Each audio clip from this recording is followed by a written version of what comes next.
This year is a pretty meaningful year for the people who wrote The Limits to Growth. It's the 50th anniversary of this report from the Club of Rome. It's an amazing organization who's been working hard since the 70s to protect us from climate breakdown in the future. The future is now, though, so they're still doing that work.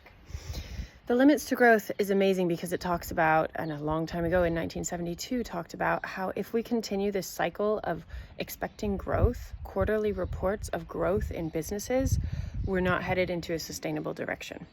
So we have known for a very, very, very, very long time that the way we live right now isn't working. The way that we produce our stuff isn't working. We need to find new ways of doing it, and trust me, the solutions are out there. I've been an activist for 7 years now, and during that 7 years, I just want to remark on how happy I have felt and how extraordinary positive I've felt about the future, because I'm aware of all the solutions. I'm aware of all the amazing people who are working daily to save us, to create a better future than we will have if we don't change.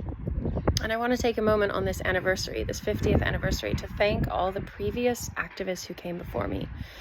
Wow, it must have been harder then. I feel listened to. I feel like people care about what I want to say. I feel like people and businesses and governments are listening to me and people like me at the moment around climate activism. I don't think that was the case 30 years ago, 40 years ago, when people, the first generation of climate activists, were saying their stuff and educating themselves and trying to educate the business world. I think they felt like they were knocking on closed doors constantly, and it must have been exhausting. And I want to say thank you so much, because if you hadn't done that work before us, my generation wouldn't have had it as easy, and we wouldn't be so successful as getting through to the people who need to listen, the decision makers of this world, our governments and our business leaders and our influential individuals. So thank you, a heartfelt thank you for making my life possible, easy, and even pretty fun.